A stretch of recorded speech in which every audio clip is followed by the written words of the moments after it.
آپ نے دیکھا ہوگا جب کوئی فوت ہوتا ہے تو جب دعا کروائی جاتی ہے جنازے کی نماز کی ادائیگی کے بعد قبر پر یا تیجے وغیرہ پر، تو دعا میں ایک جملہ یہ بھی ہوتا ہے، یا اللہ ہمیں موت سے پہلے موت کی تیاری کرنے کی۔ بدقسمتی کے ساتھ ہماری ایک تعداد ہے جو اس کو صرف رسمی جملہ سمجھتی ہے، آمین کہہ کے گزر جاتے ہیں۔ دعا کرنے والا بھی بعض اوقات کس کیفیت میں ہوتا ہے، اور آمین کہنے والے بھی بعض اوقات غفلت میں ہوتے ہیں، کیا کیا تخیلات ہوتے ہیں۔ یاد رکھیں یہ جو جملہ ہے نا، یہ جملہ اور مفہوم ایک حدیث پاک میں حضور نے اپنے امتیوں سے فرمایا ہے، یہ کوئی معمولی بات نہیں ہے۔ ہم دنیا میں کھیل کود کے لیے پیدا نہیں کیے گئے، کھانے پینے کے لیے نہیں بھیجے گئے، کسی جہان کی زندگی کے لیے تیاری کرنے کے لیے بھیجے گئے ہیں۔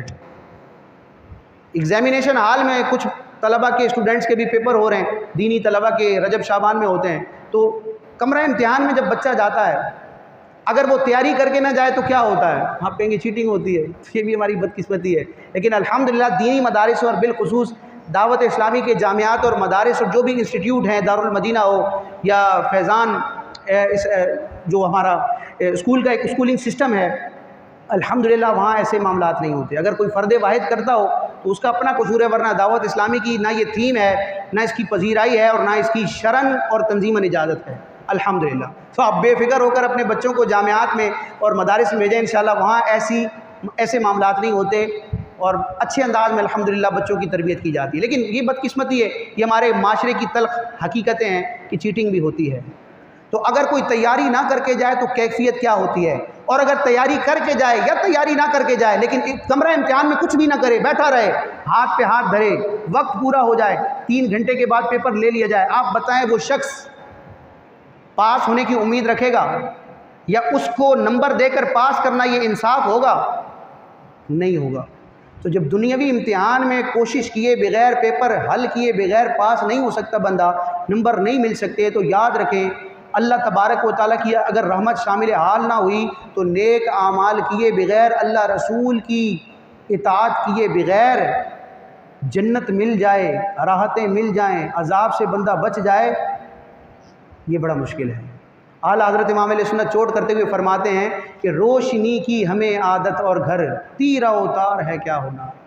ہمیں اس بات کی، اب بجلی جاتی ہے نا، لوڈ شیڈنگ ہوتی ہے، ایک دم سے لائٹ جائے یا بغیر وقت کے جائے، اچانک سے چلی جائے تو بندہ گھبرا جاتا ہے۔ بہت سے افراد ہو پھر بھی انسان تل ملا اٹھتا ہے، ایک وحشت ہوتی ہے، اندھیرے کا ایک اپنا خوف اور رعب ہوتا ہے۔ اعلیٰ فرماتے ہیں ہمیں تو اس دنیا میں روشنی کی عادت ہے، روشنی کے بغیر گزارا نہیں ہوتا۔ یاد رکھ قبر جو ہے نا وہ تاریک ہے، اور وہ صرف نیک اعمال اور نور مصطفیٰ سے ہی روشن ہوگی۔ معاذ اللہ بد اعمالیوں اور بد عملیوں کے نتیجے میں قبر روشن نہیں ہوگی، بلکہ اس کی تاریکی میں اضافہ ہوگا۔ روشنی کی ہمیں عادت اور گھر یعنی قبر، تیرا تار ہے کیا ہونا ہے۔ پھر فرماتے ہیں کہ کام زنداں کے کیے اور ہمیں شوق گلزار ہے کیا ہونا ہے۔ زندان کہتے ہیں پریزن کو، قید خانے کو، جیل کو۔ امام علیہ سنت فرماتے ہیں بندے ذرا دیکھ اپنے اعمال دیکھ، اللہ تعالیٰ اور اس کے محبوب کے فرامین پر تو کتنا عمل کر رہا ہے، شریعت کے احکام کو کتنا فالو کر رہا ہے، تیرے فرائض و واجبات، سنن و مستحبات اور احکام الہیہ پر عمل کرنے کا کیا معاملہ ہے، کتنی سنجیدگی ہے۔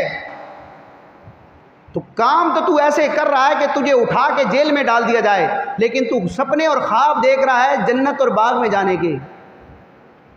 تو بلا تشبیہ بلا تمثیل اگر اچھے کام کریں گے تو پھر دنیا میں بھی پذیرائی ہوتی ہے، بڑا رینک اور مقام و مرتبہ ملتا ہے، بڑی سیٹ پر بٹھایا جاتا ہے، سیلری بھی اچھی ہوتی ہے، اسٹیٹس بھی بڑا ہوتا ہے۔ لیکن خدا نخواستہ اگر کوئی کرائم کیا ہو، کوئی جرم کیا ہو، تو انسان پھر قانون کے شکنجے میں آتا ہے، تو اس کا آخری انجام پھر دنیاوی اعتبار سے جیل ہوتا ہے، اور جیل کے بعد پھر تختہ دار ہوتا ہے۔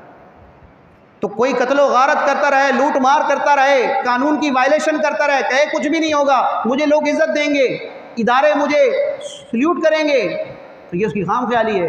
تو بلا تشبیہ بلا تمثیل اگر کام بد اعمالیوں والے کیے، نیکیاں نہ کی، اللہ رسول کی نہ مانی، اور خواب یہ دیکھ رہا ہے کہ جنت میں جاؤں گا، ہاشا ہاشا ہاشا، غلط غلط، یہ ہوس بے بصر کی ہے۔